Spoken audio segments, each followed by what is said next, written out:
All right, we are back. We are live. Come on, live. All right. Ooh, okay, this light is bright tonight. But hey, everybody. So it is Wednesday. It is Give It to the People Live. I'm here with my beautiful balloon backdrop by Balloon Blueprint. Let me tell you something. Just check my page. You'll see what it looks like. It's really, really awesome. All right. And tonight I have a wonderful guest that is already on, Carmen. I always like to tell people specifically what we're doing and about the actual program of why we started. So this is Give It to the People Live, which is my opportunity to be able to tell you about small businesses that are doing great things. We focus on Black owned, we focus on women owned and minority owned businesses. And Carmen, turn your thing so that this way is straight up and down. Okay, she's coming, she's coming. So this gives us the opportunity to be able to kind of really just explore what's going on with these businesses and be able to let you know what's happening in the community, because there are often so many businesses out there that are doing great things that we do not get the opportunity to be able to, just find out about. And Carmen has a very unique business. And I think that where we're at in society and in this world, her business is definitely one that needs to be highlighted this evening. So I'm so glad that she's joining us. So Carmen, how are you tonight? I'm doing well. How about yourself? I am doing well. So if you can do me a favor, I know if I'm not mistaken, we met at one of my classes that was in Raleigh, right? We did. Okay. Probably 2.5 years ago. Was it that long ago? Oh my God. Before COVID, it was probably at least a year before COVID, because you did some stuff with Small Business Week the year before Yeah. that. So Oh yeah, wow. Okay, so it's been that long. Okay, all right, yeah. good. So we're My getting you assistant, acclimated. No, it's okay, girl. I see. We're getting you acclimated to this online environment. Is that your daughter helping out in the background? it is. Okay, hey girl. Hey. So I'm gonna let you go ahead and get acclimated, but I love for people to be able to just kind of introduce themselves. And if you can just give us your background, tell us why you even started the business, what your business is. So my business is called Research and Resource. I started it because I proofread. That was where I came from. I proofread, I copy edit, and I cannot read a book or a magazine without finding an error. So that was the original impetus. Mhm. But as part of my life, I have always been dealing with race. I grew up, we moved to a white neighborhood 3 weeks after Martin Luther King was assassinated. Oh, wow. And it was part of my mother and father's community activism. Um, they looked for a house. They wanted to build a house, and the neighborhoods that they were interested in were full. The Black neighborhoods were full, and so the other neighborhoods near, they would have had to buy two lots to build the house that my mother wanted. So they ended up. She was one of the first teachers who was moved out of the Black schools to begin the desegregation process for the white schools. Mm. Driving back and forth to work every day, Mhm. she would see these signs, for the real estate signs that said the teacher's friend. So she reached out to them to see if they could find a house. Well, it wasn't for her kind of teacher. So they just started to look, and they would drop me off on Saturday mornings and piano lessons, and they would drive around and look for a neighborhood or a house. And then she would come back and on Mondays make appointments to go visit. And Mhm. when they get to the appointments, the houses were sold or they weren't available to be looked at. And that one went on for a while. And so my mother was a really quiet woman, but she was very forceful, and she just, believed in fighting for what she wanted. And so she also taught me that you don't just fight for yourself, you fight for everybody else in the process. Mhm. So they ended up finding a house, and it was funny because the man that owned the house, it was a brand new house, and she said she told him that day, so we're Black, and he was like, well, I don't care if your money's green. Uh, So they ended up with that house and lived there for 40 years. But in the process, not only was we the only Black family, I was the only girl in the neighborhood. So then I was kind of a tomboy. Um, but it taught me because, you know, I was alone. So the first day I went to school, there were 4 white girls sitting around me. And the second day I went to school, there were 4 empty desks around me. And so I learned, because I'm an extrovert, you know, I like people. So it's like I have to figure out a way to make myself comfortable. Or I don't want to be by myself. So I had to figure out how to make relationships with white people. And, you know, even now, and I'm 61, now I look back at some of the things and I hear people say stuff when I go to class reunions, and I'm like, I didn't know anything about that. You know, there's still places where I was left out, but I didn't know I was being left out because the friends that I made, you know, were good friends. But even like one of my very best friends from growing up, I realized I never went to her house to play. That was, you know, but I'm just realizing that this year.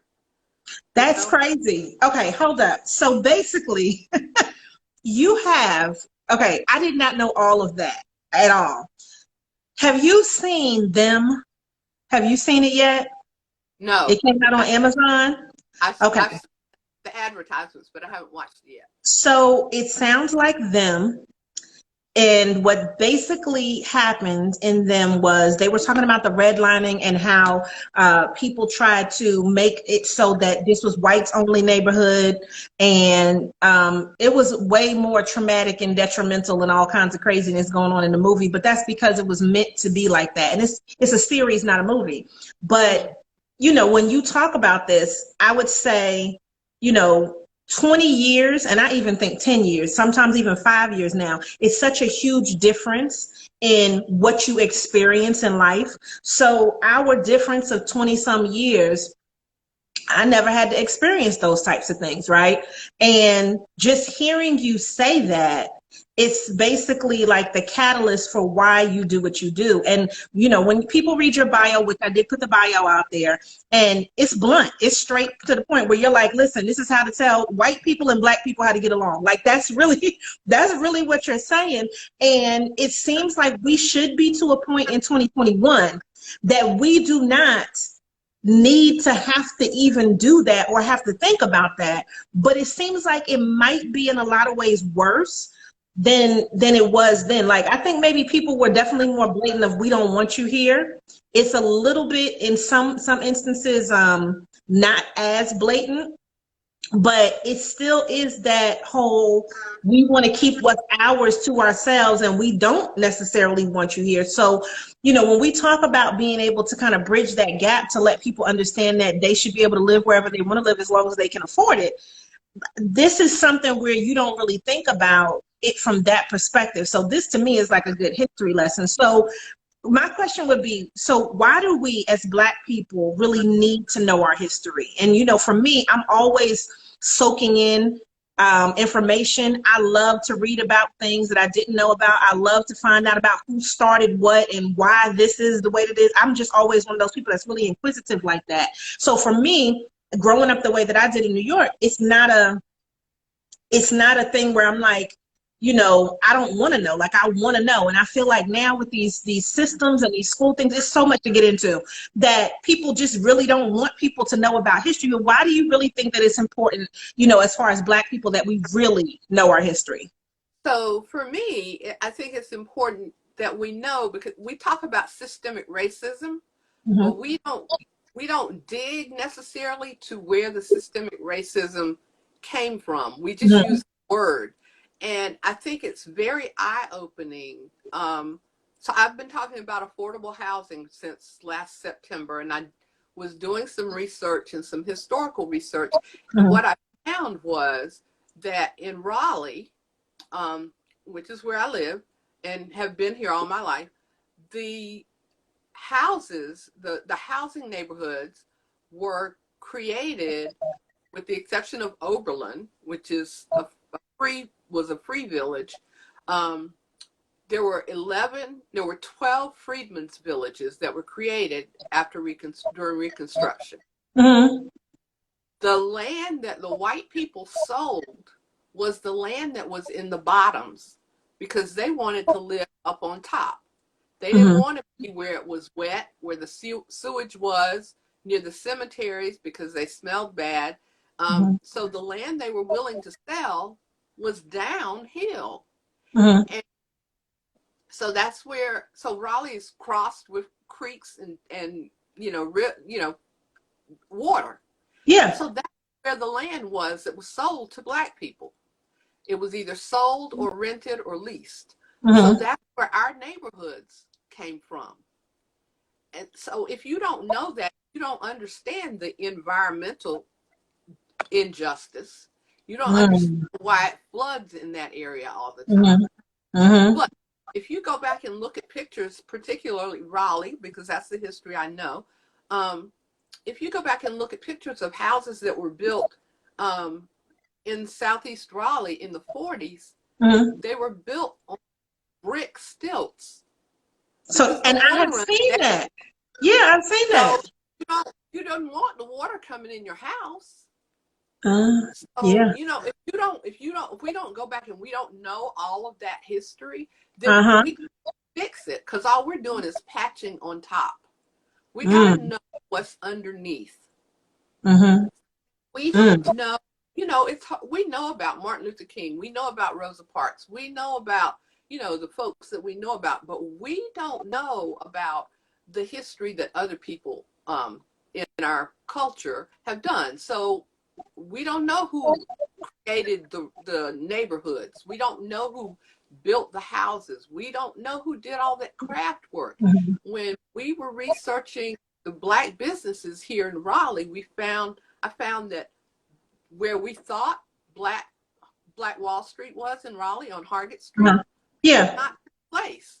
It was Fayetteville Street, right there at the Capitol, because the people who had been slaves, who knew how to do hair, they knew how to do shoes, those people were able to set up business right up from the Capitol, so that the legislators could come there. And the restaurants were on Fayetteville Street, not on Hargett Street.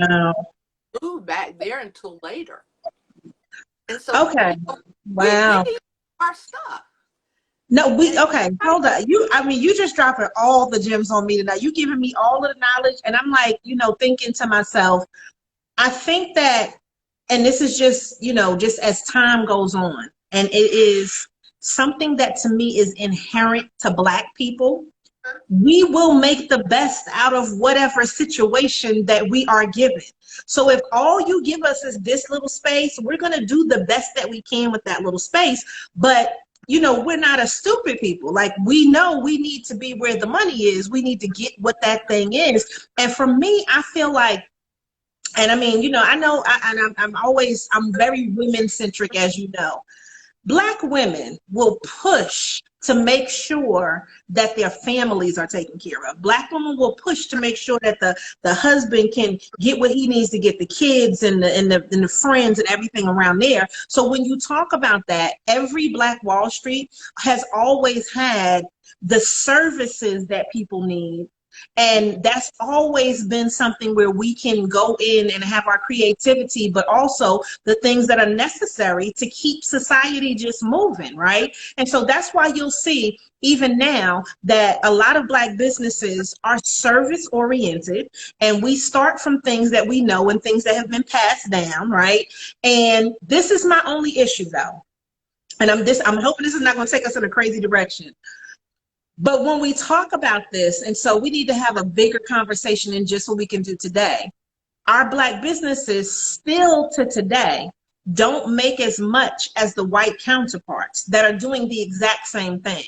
And I don't think that it's that we can't charge a certain amount for the services. I just think that typically, even if we're doing the same service, you will find that if it's a white company or a Black company, the white company will tend to make more money. And so what you're giving us is the infrastructure as to, why we were disenfranchised in the first place, which then sets us up to not be able to make as much because of where we're at. And then when you throw in those environmental factors, that's a whole nother thing. Like, you just gave us so many different avenues as to why things are the way that they are. And I appreciate that. I appreciate that for sure. Because I'm just thinking to myself, like, I did not know that about Fayetteville Street. But when you look at Raleigh, and I have seen plenty of houses on those stilts, and I'm just thinking to myself, like, sometimes I think being from New York, you may think, well, is this just a thing that's in the South? Because you tend to see that more down here. But now just explaining that makes so much sense. So when you're doing what you're doing, and you talk about just some of the the factors that kind of led you to it, is there anything else that prepared you to say, let me do this kind of work? Because even if you know some things, that doesn't mean you want to do that work and share it with everybody else. So what kind of prepared you for that? So, when I was working, I worked at the legislature. I wrote the journal for the House of Representatives for 20 years. And Okay. so as I said, my mother was a community activist. My Mm-hmm. father was a pharmacist and had a drugstore. His father was a pharmacist and had a drugstore. Mm. And just really coming to terms with the fact that I was very upper middle class raised in a black Yes, neighborhood. privilege. And so, that has caused some other issues. But my mother's family was from Wayne County, from Mount Olive, Mm-hmm. and they always kept up with their history. I mean, we always knew Grandpa was a truck farmer. But still at that, their family had more. So when the teachers came to stay, they wanted to come eat at their house because they knew they'd have chicken because he had a farm. Yeah. And it's those kind of things. But recently, before my mom passed, she started telling me other things, like the town of Mount Olive was created from land that my family owned and sold because the railroad was coming through. Mm-hmm. And so, people Was that tell an you, eminent people tell domain you type of stuff, situation? huh? I was just saying, because was that more of an eminent domain type of situation where they were like, look, if you don't sell it, we're going They to take it? sued him and forced him to sell the land. It was, I think, four Mm-hmm. grandfathers back. So the railroad sued him for the land, but they still had to pay him for it. So a good chunk of the town of Mount Olive was built on my family's land. Wow. And they tell us all, when you're a kid, you don't really give a crap about none of that. You just want to play.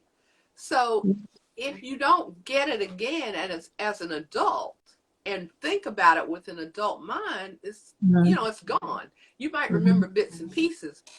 But my mother and her sisters, the Grady girls, that Mm-hmm. was important to them. Holding on to land was important to them. Mm-hmm. And knowing where the land came from and telling the stories was important. So they told us all of that kind of stuff. And I would write it down. As my mother got older, I would take my phone, and when she'd start to talk, I just start recording on the phone. Hold Because on. how am You I got to get the supposed to tambourine know? out for that, because do you know how many? Okay, hold on, because I got to pause on that for you.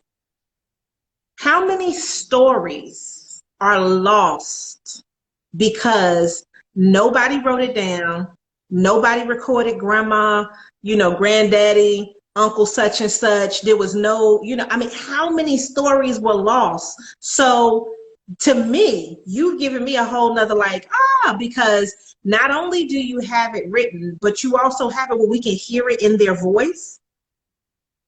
Come on. And we need to do more of that. We need to do more of that. Like Yeah, these family reunions just we have. just click record on your phone. Yes. And take anything. And then there are services like otter.ai. I use That when Otter you every day. subscribe it, 600 minutes they'll give you free a month. And Mm-hmm. they'll transcribes it for you. And Mm-hmm. literally, it's only $100 for a year's Mm-hmm. membership, which gives you 6,000 minutes a month. Mm-hmm. So, Mm-hmm. I think I actually learned that at a small business week. There were some white women sitting at the table behind us, and Uh-huh. I see LaFrazier on here. Her friend Kim Coles was speaking, Mm-hmm. and my daughter was with me, and she said, "Mama, that lady back there is recording the meeting, because I take notes like crazy. You So I know, I was do like, too. what's she doing? What's she using? So that's how we learned about Otter. And Mm-hmm. so I use it. I I record everything. I I go use sit at Otter my every house. day, just about. Yeah, because it's so much, you know what? And let me explain to people why they might want to use it on top of that. Because there may be conversations that you might not think are really important right now, but if somebody's gone, you'll wish you had that conversation. There may be things that you said, and so this is why I record myself. There will be things that you said that were that aha moment.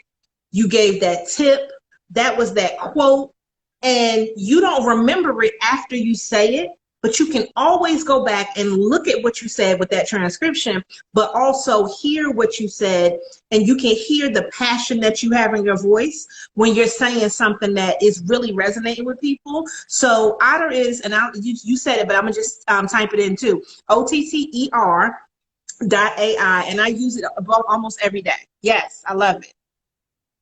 So I want to write books. I am, in fact, I am writing books. I just got a contract to write a book about Raleigh Black history. Um, Yes. I because we don't have our history written down. And it's Mm-hmm. important to know.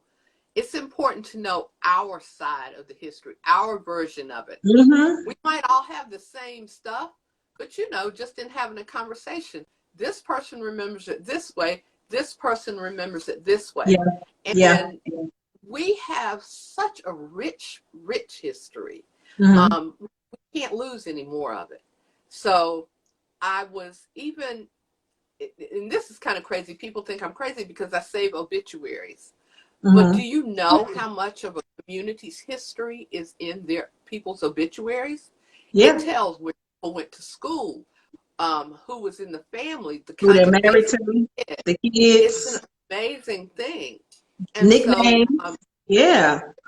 and even so, my aunts, my grandparents, I had seven. My mother had six sisters and one brother.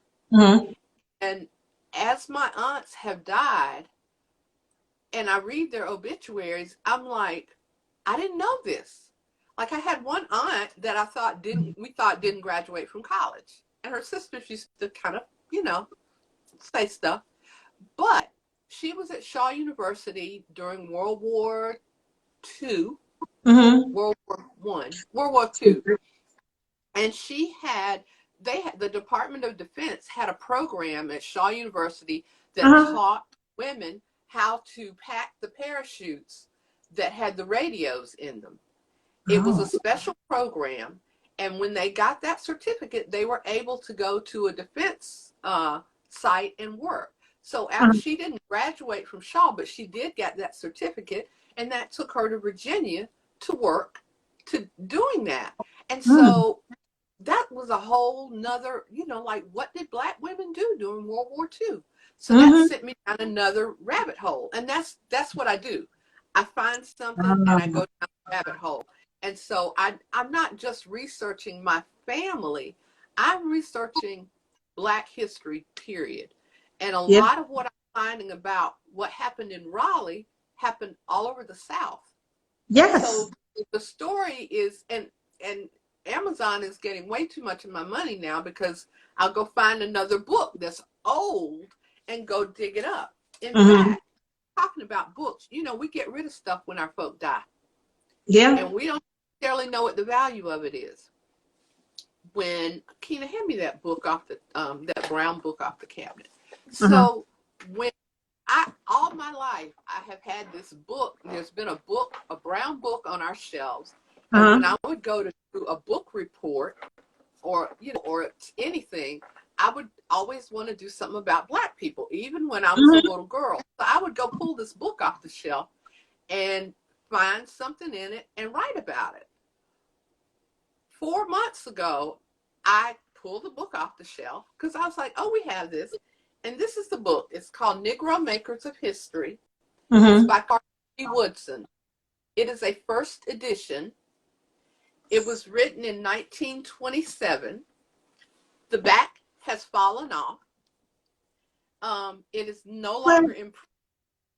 My aunt won it as first prize in a reading club in 1937. It's signed by what? the mayor of Raleigh. And you can't find this book. And that So book is I worth went some money. You know that too. and $50. We throw this stuff out because it doesn't mean anything to us. But just think Wow. about this black man. This is the man who started Black History Month. Yes, It was yes. Black History Week. This is the book he wrote about Black history, from before slavery, from in Africa to Now I 1900. wonder. Now, Carmen, I'm wondering, because of course, typically a lot of times there's a statute of limitation on things like that. If there's a way for you to take that and republish that original manuscript. That's been in my head. Because that's all I'm thinking about. That book right there is worth a lot of money. Just everything that you have, even with it not being fully intact. But that right there, if that's something that you could republish, oh my goodness. Now, we have somebody on here talking about digging up family history and just going through those obituaries and the parents' things. Now, I save family obituaries. I have some of them. I don't have everybody's things. But I'm pretty much, in a way, and have always been a historian when it comes to just my life and time periods. So when people will say stuff, I'm like, yeah, I got the picture. About 2-3 weeks ago, my mentee that I mentored at Elon sent me a message in Instagram. And she was like, oh, girl, you still doing your thing. And I just want you to know, you've been giving it to the people since 19, whatever, right? So she pulls out this flyer that I had done for this event that was probably in 98, 99, somewhere in there, maybe even, I don't know, somewhere in that time frame. And she's like, if you save things like this, I would love to send it to you, because you just is letting you know how long you've been doing these events, how long you've been impacting. And I was just like so touched, because I was like, oh my God.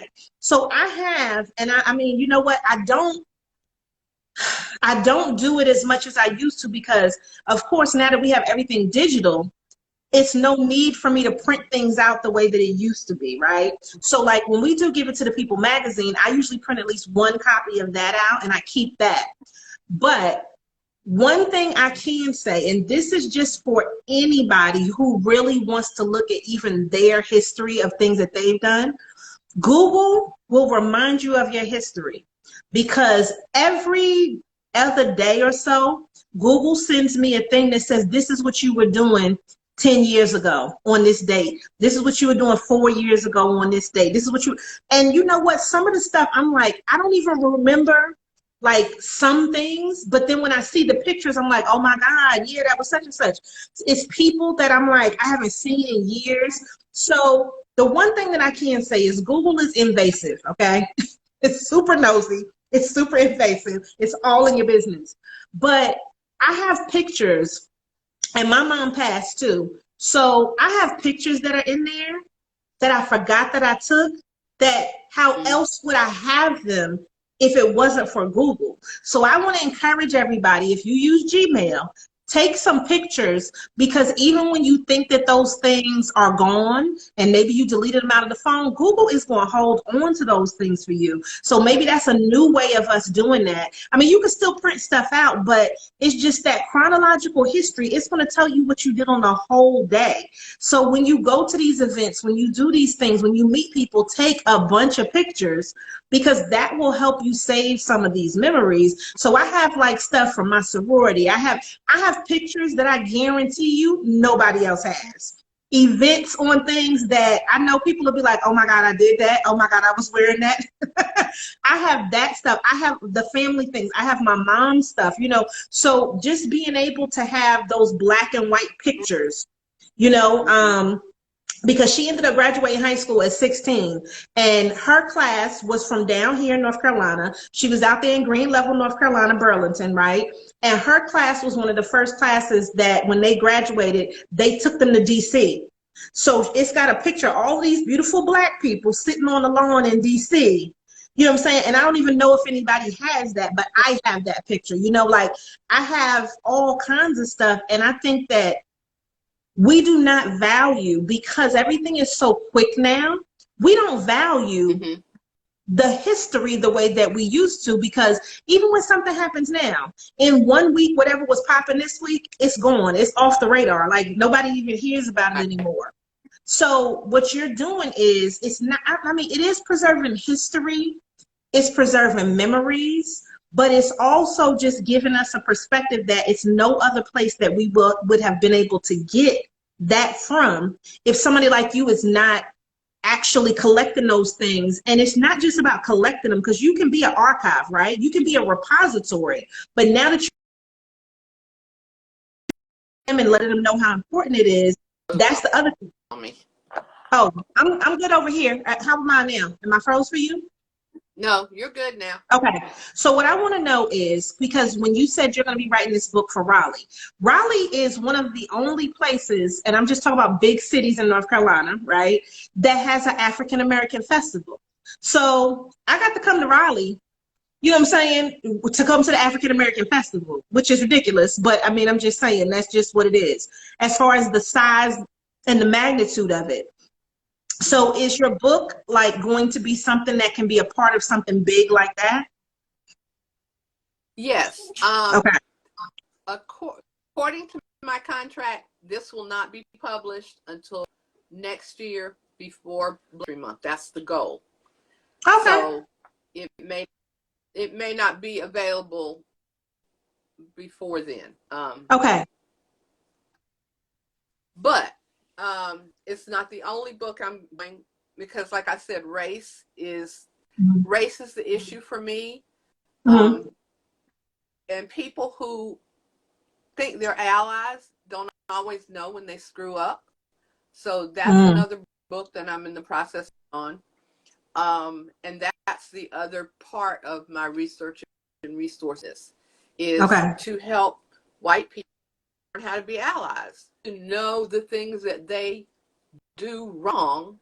Because, you know, a lot of times white people piss you off and they don't know what they did. And, you know, it might have been piddly to them. It might have just been saying something stupid about somebody's hair, or, you know, it's not a big, like I'm being prejudiced. Like, I didn't know that was a thing.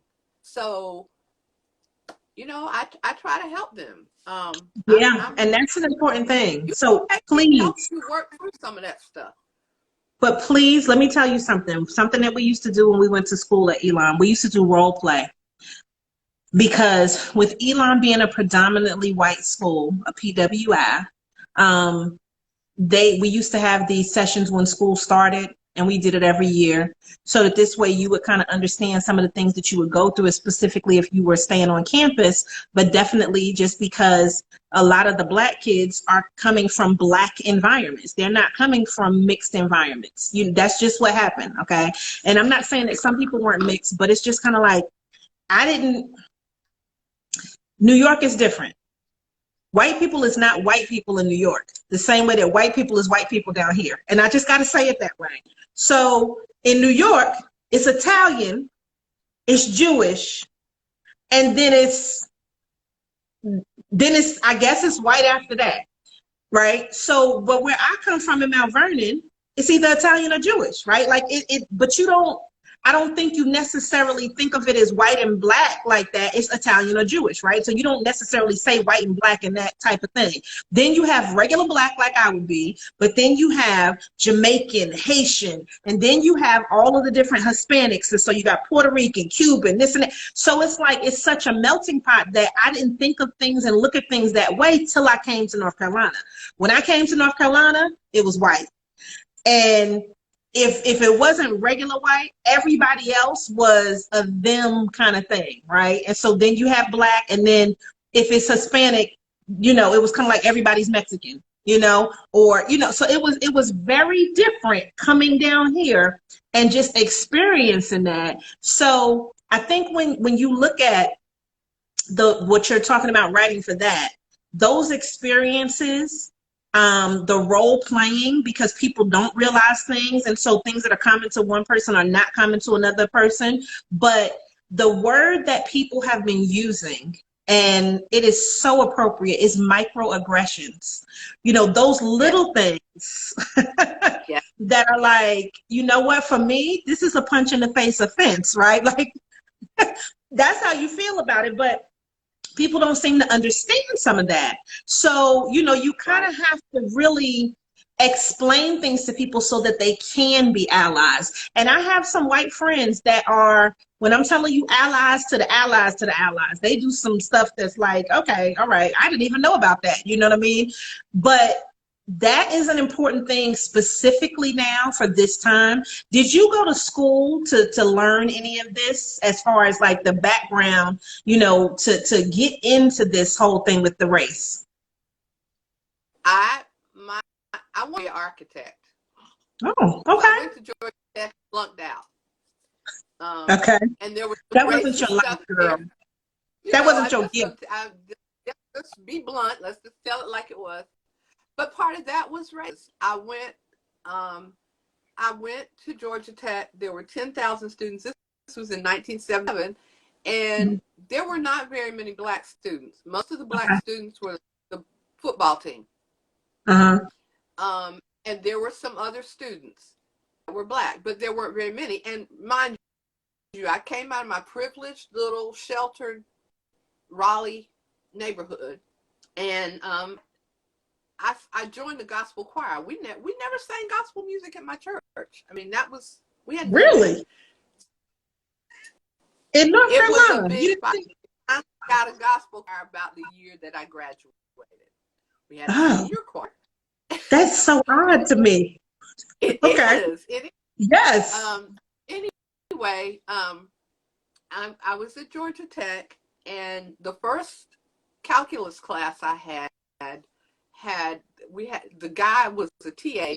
He was probably 6'2", 6'3". He was bald, probably weighed 200-300 pounds, about 250, 300 pounds. And he wore he had 2 sets of clothes, and he alternated them every other day. We had class. This class was 5 days a week. And he scared me. I was really slow. I screwed up, and he called me out in a lecture hall, and it scared me. And so I never knew anything about a tutor. I never knew anything about that. So now I'm frozen. You are frozen, but I can hear you. So keep talking. Okay. So anyway, Okay. I can't hear you now. So hold up. You should be back in a second.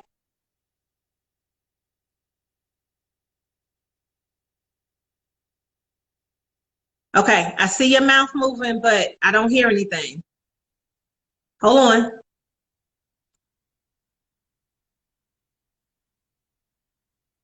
We can't hear you. Wait. I don't hear anything.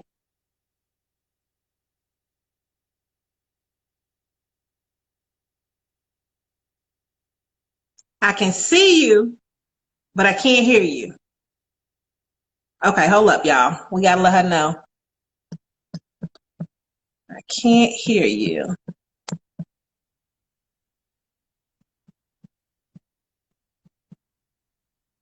The internet does not want us to be great. It happened last week a little bit. Week before that.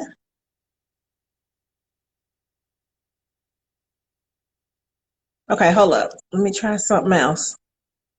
No, that's not it. Okay, so this is what we're going to do. Go out.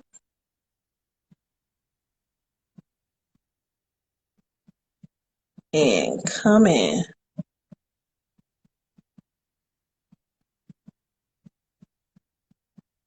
All right, sorry, y'all. Y'all know how these technical difficulties are going out. So go out and then come back in. That might be what we have to do for this evening. Well, listen, y'all, while she's trying to get that together, I just want you to know that this conversation is definitely something that's right up my alley, because I love some good history. She's going out and she's going to come back in. I love good history. And Marvis, I see you said that you people is fighting words. You people, that's such a simple thing. But you people does put you on edge, right? You people, them, they, those guys. You guys watch The Godfather of Harlem. But The Godfather of Harlem, honey, the way that they use the N word, and then one thing, if you go back and you watch The Sopranos, like the stuff that they say, you find it so like out of control and offensive, and it's like you have to kind of really look at what's going on out here, all right? Because that's one of the craziest things. All right, so she should be coming back in. She said back, so we're getting ready. Okay. All right, you're coming back. There we go. Okay. Yes, so talk about yes. where you were at before. So we were talking about the microaggressions and you were jumping in with that. Right. So, I just learned, so I don't know if you say that when I failed my calculus class the second time, part of it was because the professor was white and he seated the class by race. White people in front, Puerto Ricans in the middle, and black people in the back. Wow. Even when I did make up my mind to go ask for help, he looked out the window the whole time he was talking to me. How do you explain math to somebody and you looking out the window? Oh, wow. So I ended up coming back to NC State. That's where I graduated from. And Okay. for those who are out there, it took me 9 years because I fell in love with the legislature, and I would go work whenever they were in session and then back to school. So, I do everything the hard way. No, you do everything the way that it's in your time for you to do it. You know what I'm saying? I mean, you have a lot of times, I think people, and I mean, I'm one of them, we want to feel like we're doing things in the time that is supposedly allotted. So, and this is not a veer off because it goes with what you're talking about. So I don't know if people saw Biden is talking about going up to 14th grade and making it so that community college will be free for those first 2 years, which would technically be, the time, which is just totally logical though. That would be the same amount of time that you would typically go to a community college for 2 years. So me and my husband were talking and he's just like, I really wish that would have been the case, when I was coming up, because, I would have went and I would have, graduated right then and there at that time. And especially if it was free. So it's kind of like when you think about how our system is, what Biden was saying was, well, we've done it this way for 100 years, but what if there's a better way to do it? And so I think when we always try to say, oh, we should do such and such, it's because somebody, okay, now, and then I'm about to go with this. Somebody decided that this is what we should do in this time. And somebody was white men in a room that did not have any input from women whatsoever, and definitely didn't have any input from black women, and definitely no input from anybody of color. They decided that this was the time frame that we were supposed to do stuff, that you should be able to matriculate in 4 years. But a degree is a degree. If you get it at 20, 21, 41, 51, 81, it's still a degree, and those kind of things, I think that we put that stress on ourselves. And so, I don't think that, I'm gonna just be honest, today, does it matter as much as it used to? I think you just need to continually get education. But, it's people out here making money on top of money and have no degree. So None. you got to kind of say, okay, well, and even if you talk about, okay, well, you wanted to be an architect, that was not your thing that you were supposed to do. You know what I'm saying? So you were supposed to be where you were supposed to be at that time. So I just, maybe it's good. And, I'm sure it toughened you up. I'm sure that it gave you a perspective, and then it added to your story of being able to tell people how race has individually affected you, so you got a story to tell with that, right? But doesn't that still happen? Like the problem is, we just said 1977. That's still happening to somebody right now. And it's 2021. Yes. Yes. Goodness. So when we talked about this, and while you were out, some people were typing in and were saying, you people is one of those fighting words, right? That fighting phrase kind of thing. So when you talk about helping people to be allies, somebody will say, well, what qualifies you to be able to tell somebody else how they can be an ally? Now, I have my answer for that, but I just want to know, what's your answer? Like, if somebody says, well, why are you writing this book and what makes you such an authority on it? What would you say about that? Well, for me, part of the authority is how I grew up and how I had to navigate. Mm-hmm. And it might not be the way other people navigate Mm-hmm. or the way they had to, Mm-hmm. but I did have to. So for me, that's my authority. My story gives me the right to tell whoever I want to, whatever I want to. And they don't have to like it, you Mm-hmm. know.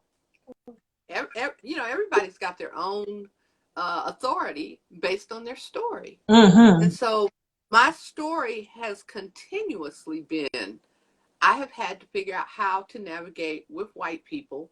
And for some reason, they seem to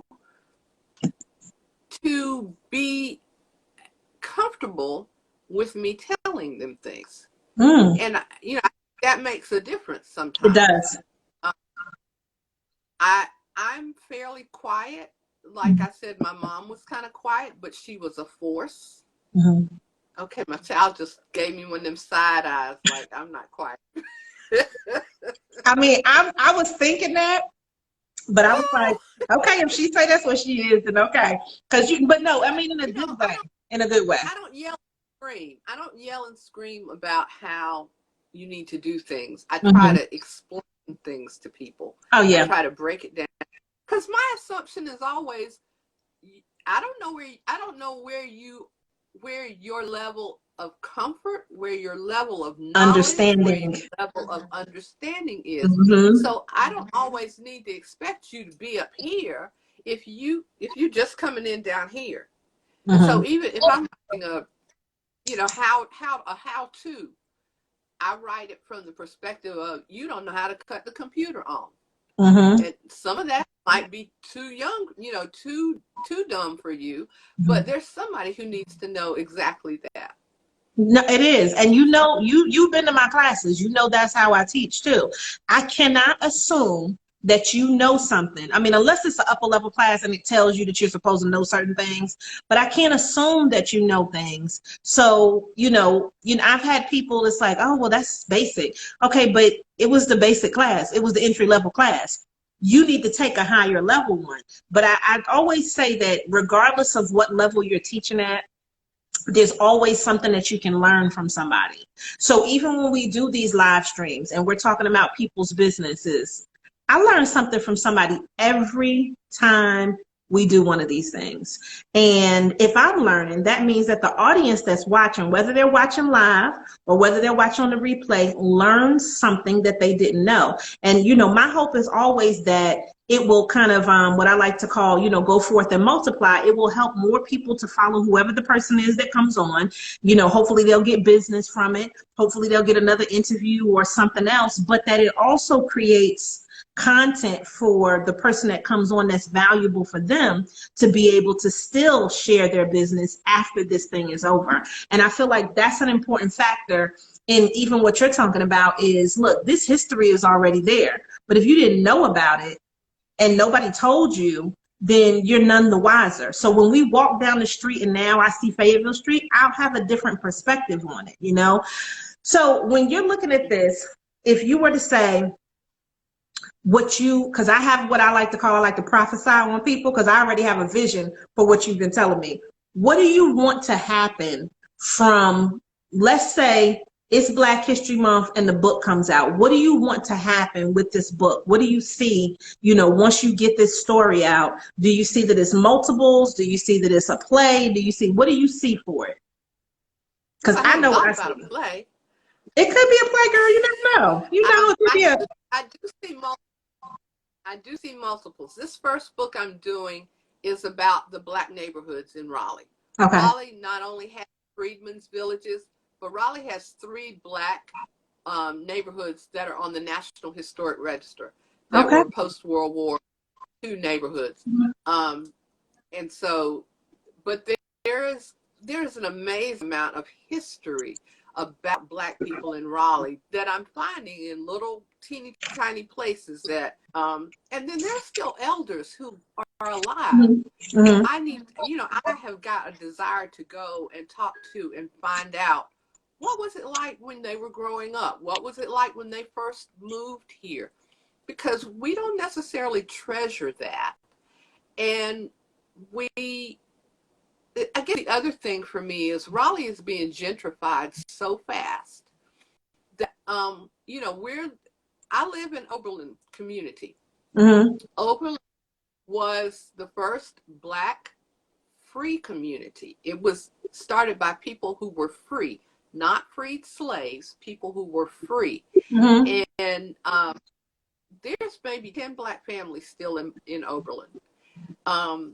Urban renewal took out a chunk of it. Mm-hmm. Urban renewal has taken out a chunk of all of our neighborhoods in all of the cities. Mm-hmm. And in large part because the white folk just wanted the Black people to not be there. And it was an easy place to go through, take the property, and build a road through. And that's been done. I didn't even realize that Oberlin, Wade Avenue, if you're familiar with it, was part of Oberlin, was taken by urban renewal. I didn't know that. I found that out about 3 weeks ago. Mm-hmm. So there are all of these things that we don't know. And as we build and we plan, our city council people don't necessarily know them. Our planning departments don't know that. Our cultural resources people don't know that. And so we keep building or thinking we're fixing things that are bad, that are inequitable, but we're fixing on top of the inequity that was built into the system. In the first place. That's the thing. You really got to go back and dig that up. Mm-hmm. And everybody's not willing to do that. But I am, and I'm retired, sort of.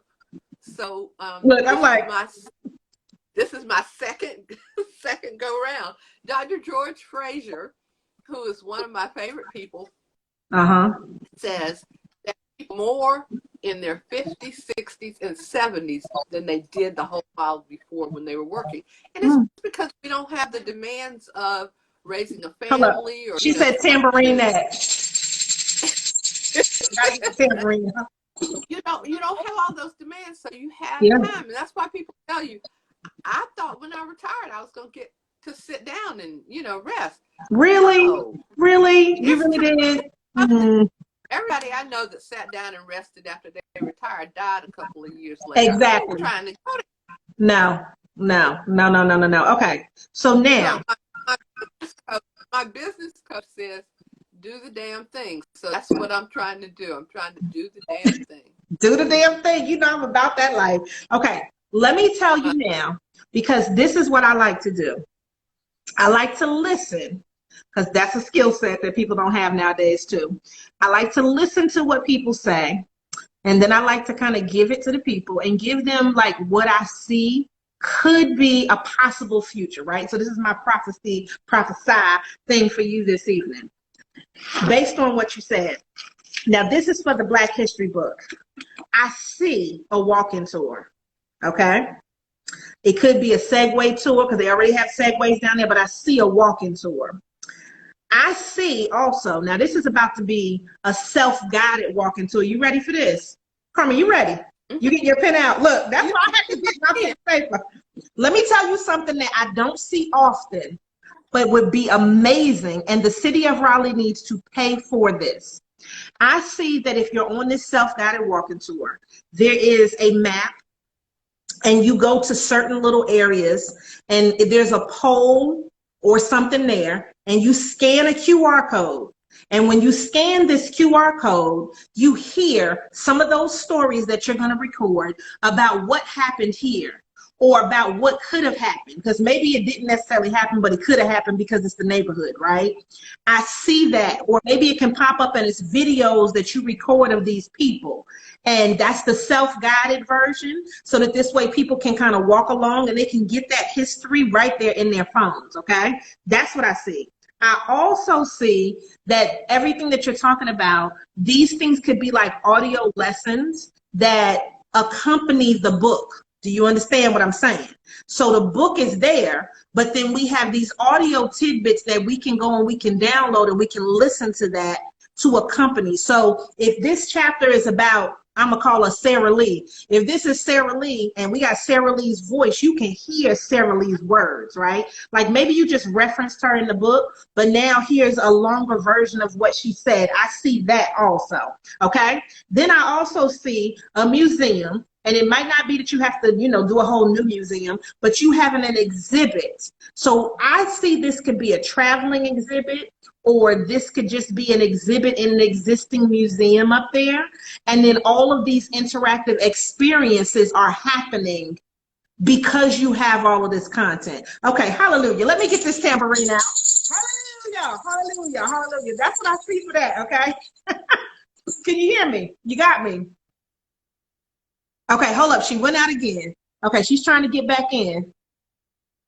But anybody, if you're listening and you hear me, I see that all of this could be so interconnected, because I feel like this would be an amazing thing to where, okay, so you froze. Go out and come back in.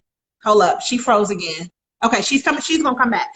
I feel like this could be an amazing interactive experience. And the reason I want to say that is because we know that if we're trying to get young people to listen and to participate, that they're going to need things that are more visual, and they're also going to need something that's going to capture their attention, okay? So she should be coming back in a second, guys.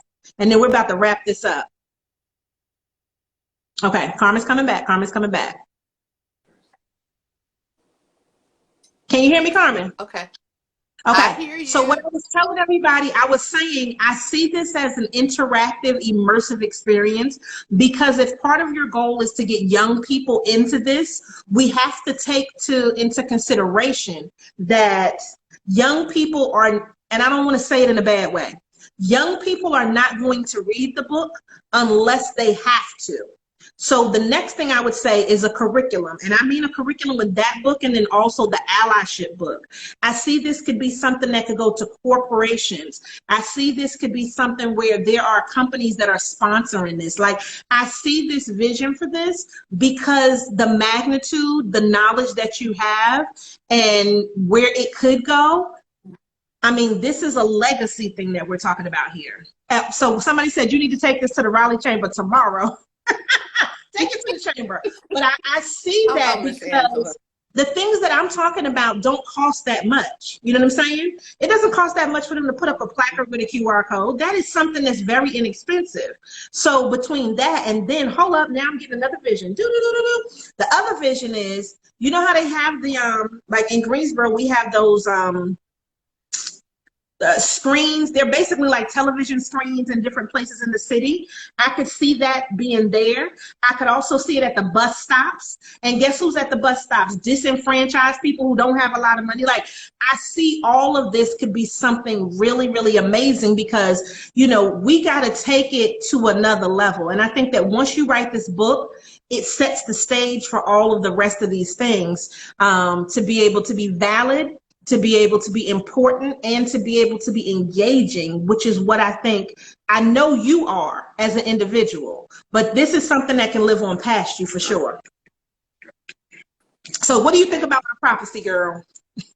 I like the prophecy. In fact, I've already kind of been working with some folks on some of it. Mm-hmm. So you were right on target. Okay. Right on target. Listen, that would be amazing. That would be amazing. So we're to 9 o'clock now. I know we had some ins and outs, but what do you want to leave the people with today? Like, if there's a lasting message that you want to tell people about you, about your business, how they can support you, give them that information.